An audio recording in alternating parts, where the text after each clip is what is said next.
Watch the bottom line. اعوذ باللہ من الشیطان الرجیم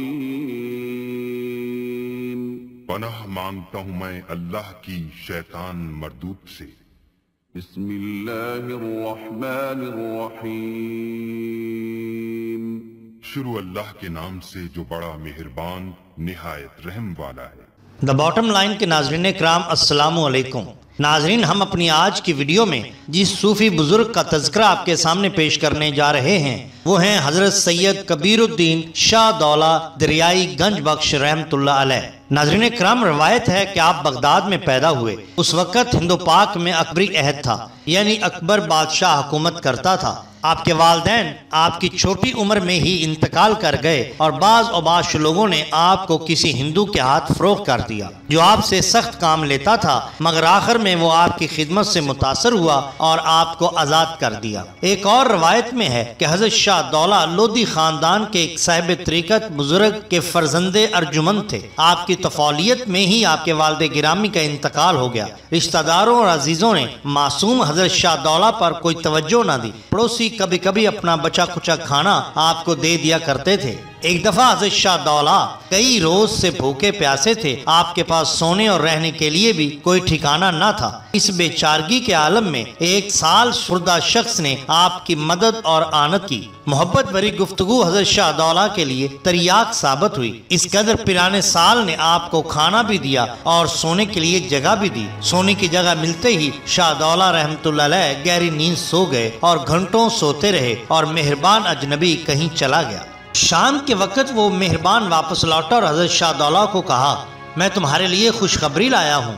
تمہارے رہنے سہنے اور کھانے پینے کا انتظام ہو گیا ہے۔ میں چاہتا تھا کہ تمہیں اپنے ساتھ رکھوں، مگر میں ایسا کرنے سے قاصر ہوں۔ میری بیوی بڑی بدمزاج اور جھگڑالو عورت ہے، وہ تمہارا وجود ہرگز برداشت نہیں کرے گی، اس لیے میں نے تمہارا کہیں اور بہتر انتظام کر دیا ہے اور وہاں تم اطمینان سے رہو گے۔ وہ لوگ تمہارا بہت خیال رکھیں گے اور تمہیں اپنی اولاد کی طرح عزیز جانیں گے۔ اس کے بعد اس بزرگ نے معصوم حضرت شاہ دولہ کو اپنے ہاتھ سے کھانا کھلایا۔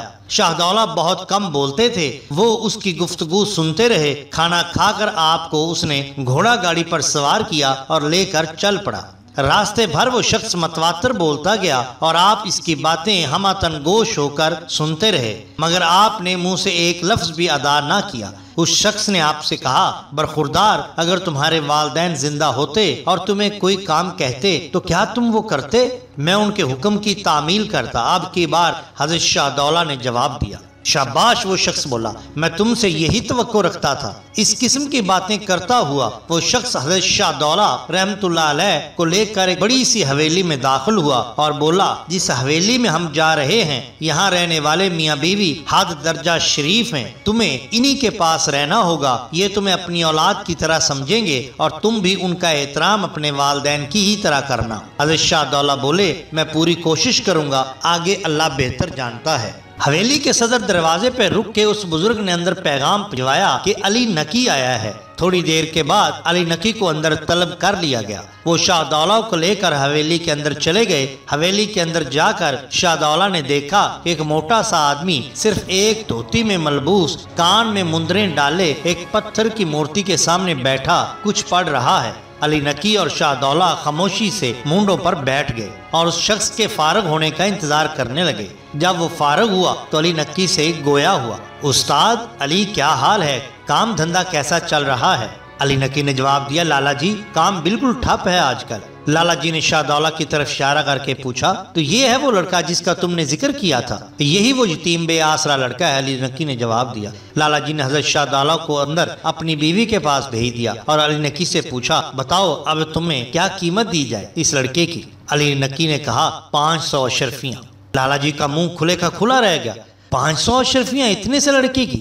وہ بولے، میں تو 200 سے زیادہ ایک پائی بھی نہ دوں گا۔ علی نکی نے 200 اشرفیوں کو غنیمت جانا اور یوں اس نے شاہ دولہ کو 200 اشرفیوں کی عوض ایک ہندو لالے کے ہاتھ فروخت کر دیا۔ حضرت شاہ دولہ دن رات ہندو لالا اور اس کی بیوی کو مختلف خدمات سر انجام دے کر دکھاتے رہے۔ گھر کی صفائی، پانی بھرنے کے علاوہ وہ لالا اور اس کی بیوی کے کپڑے بھی دھوتے۔ رات کو دیر تک لالا کے پاؤں بھی دباتے تھے۔ جب چھٹی ملتی تو عبادت میں مشغول ہو جاتے۔ اسی طرح کئی سال گزر گئے۔ جب آپ سن شعور کو پہنچے تو آپ میں اللہ نے ایک حیرت انگیز خاصیت پیدا کر دی۔ وہ یہ تھی کہ جو بات کہتے وہ سچ ثابت ہو۔ ایک روز آپ نے لالا کی بیوی سے کہا، آج آپ کی بہن آ رہی ہے۔ حالانکہ اس کے آنے کا کوئی امکان نہ تھا، مگر وہ شام تک پہنچ گئی۔ اس طرح ایک دن لالا نے آپ سے پوچھا، شاہ دولہ، تمہیں جو شخص علی نقی میرے پاس فروخت کر کے گیا تھا اس کا کچھ حال معلوم ہے؟ آپ نے جواب دیا، وہ قتل ہو گیا ہے۔ اس کو ایک مغل شہزادے نے برچھی سے ہلاک کر دیا۔ اب تو لالا آپ کے پاؤں پکڑ کر بیٹھ گیا اور عرض کیا، ہم لوگوں نے اتنا عرصہ آپ کی گستاخی کی اور آپ سے کئی نہ لینے والے کام بھی لیتے رہے،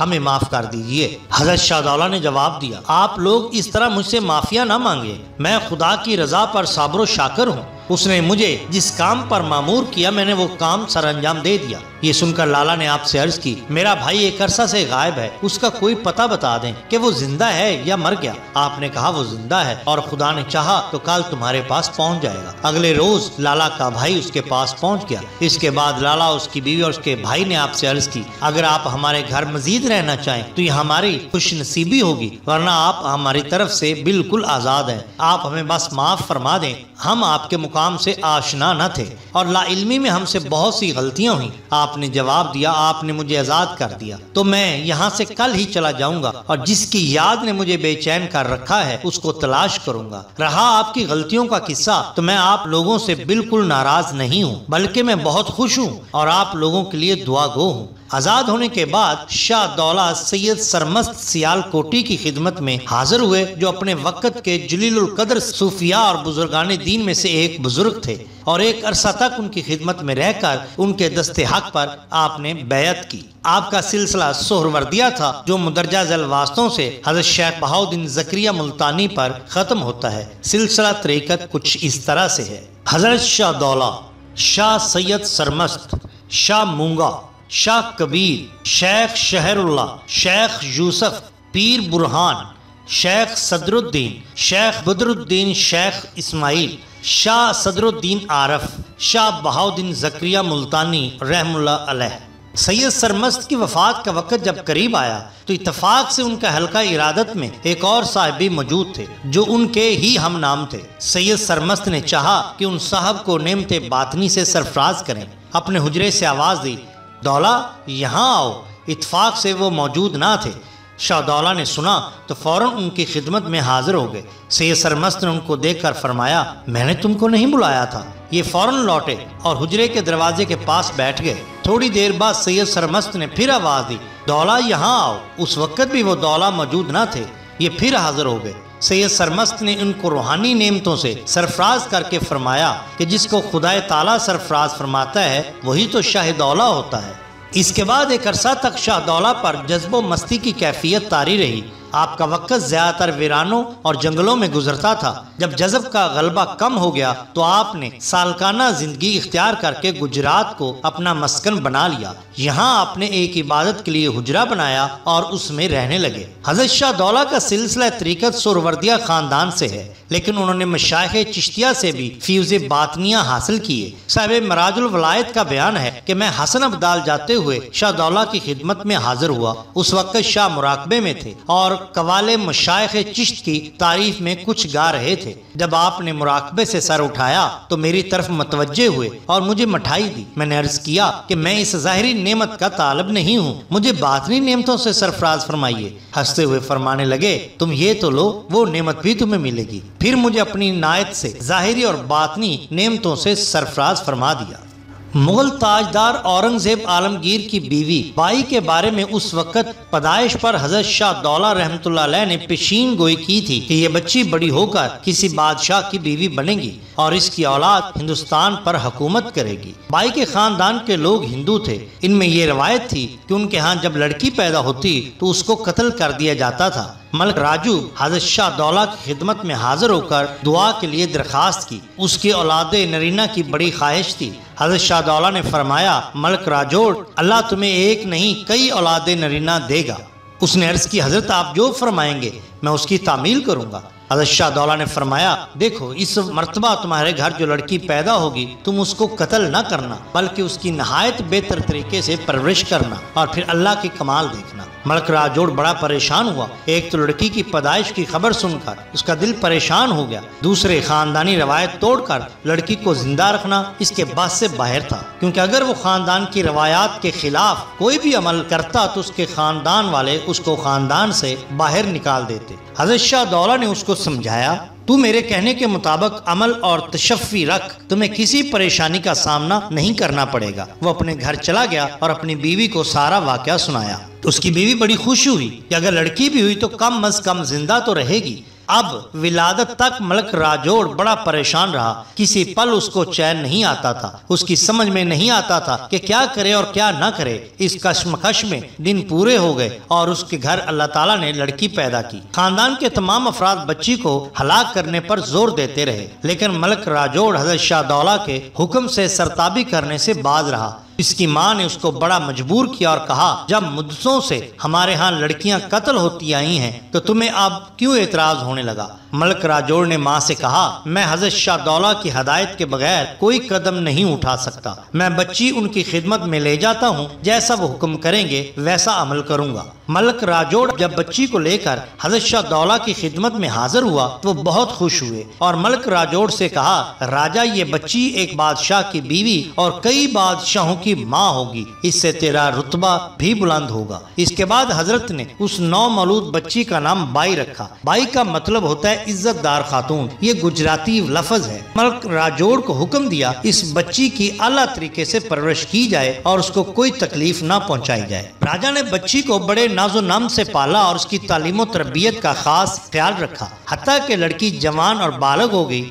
انہی دنوں شاہ جہاں کشمیر کی سیر کرتے ہوئے لاہور پہنچا، اس کے ساتھ اس کا بیٹا اورنگزیب اور برادر نصرتی آصف خان بھی موجود تھا۔ بادشاہ کو مقامی اور لاہور کے قریب و جوار کے والیان ریاست اور عمرا نے اپنی حیثیت کے مطابق تحائف پیش کیے۔ ملک راجوڑ نے اپنی طرف سے اپنی بیٹی کو بادشاہ کی خدمت میں پیش کرتے ہوئے کہا یہ میرا حقیر سا تحفہ ہے۔ بادشاہ نے لڑکی کو دیکھا اور بڑا خوش ہوا اور اس کا نکاح اورنگزیب سے کر دیا۔ اورنگزیب اپنی بیوی کو لے کر ملتان چلا گیا اور یوں حضرت شاہ دولہ نے پشین گوئی جو کی تھی وہ حرف بحرف پوری ہوئی اور ملک راجوڑ کو اللہ تعالیٰ نے کئی اولاد نرینہ عطا فرمائی۔ جب تخت نشینی کے لیے شاہ جہاں نے دارالشکوہ کو نامزد کیا تو اورنگزیب کو بڑی فکر لاحق ہوئی۔ بائی نے جب اپنے خامند کو پریشان دیکھا اس کو تسلی دیتے ہوئے کہا حضرت شاہ دولہ کی بات غلط نہیں ہو سکتی، کیونکہ انہوں نے پشین گوئی کی تھی کہ میں ایک بادشاہ کی بیوی اور کئی بادشاہوں کی ماں بنوں گی، تو مجھے امید ہے کہ آپ ضرور بادشاہ بنیں گے۔ یہ بات سن کر اورنگزیب حضرت شاہ دولہ کی خدمت میں حاضر ہوا کہ ان سے دعا کرائے۔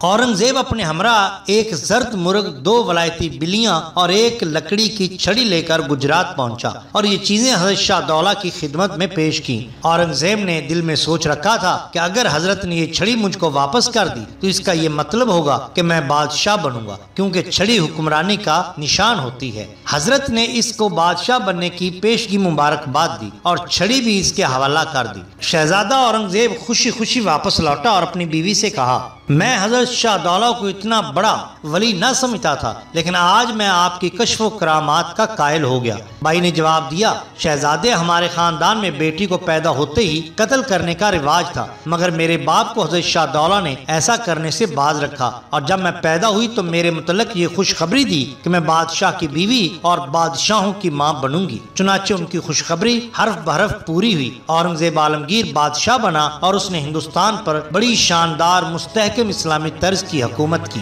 اور اس کے بعد اس کا بیٹا بہادر شاہ اول جو اسی بائی کے بطن سے پیدا ہوا تھا وہ بھی ہندوستان کا حکمران بنا۔ اللہ تعالیٰ اپنے ولی کے منہ سے کوئی ایسی بات نہیں نکلواتا جو پوری نہ ہونے والی ہو، اور ولی بھی اشارہ غیبی کے بغیر کوئی بات نہیں کرتے۔ حضرت شاہ دولہ کو اللہ تعالیٰ نے اس بات کا علم دیا، انہوں نے اس کی پشین گوئی کر دی اور اللہ نے اس کو بین ہی پورا کر دیا اور اپنے ولی کی شان بڑھا دی۔ شاہدولہ نے اپنی خانقاہ کے مضافات میں کئی مدرسے، مساجد اور لنگر خانے بنوائے ہیں جہاں ہزاروں ضرورت مند دونوں وقت کا کھانا کھاتے ہیں۔ حاجت مندوں کا تانتا بندہ رہتا تھا اور آپ ہر کسی کی حاجت روائی فرماتے تھے۔ گجرات اور سیالکوٹ وغیرہ میں آپ کی تعمیر رہے ہوئے بہت سے کنویں، سرائیں اور پل اب تک موجود ہیں جنہیں دیکھ کر شاہی عمارتوں کا دھوکہ ہوتا ہے۔ حضرت شاہدولہ کو سما سے غیر معمولی محبت تھی۔ آپ کی مجلس کبھی سما سے خالی نہ ہوتی۔ آپ کے حاسدوں اور مخالفوں نے آپ کی مخالفت میں شاہ جہاں کے کان بھرے مگر شاہ جہاں نے اس پر کوئی توجہ نہ دی۔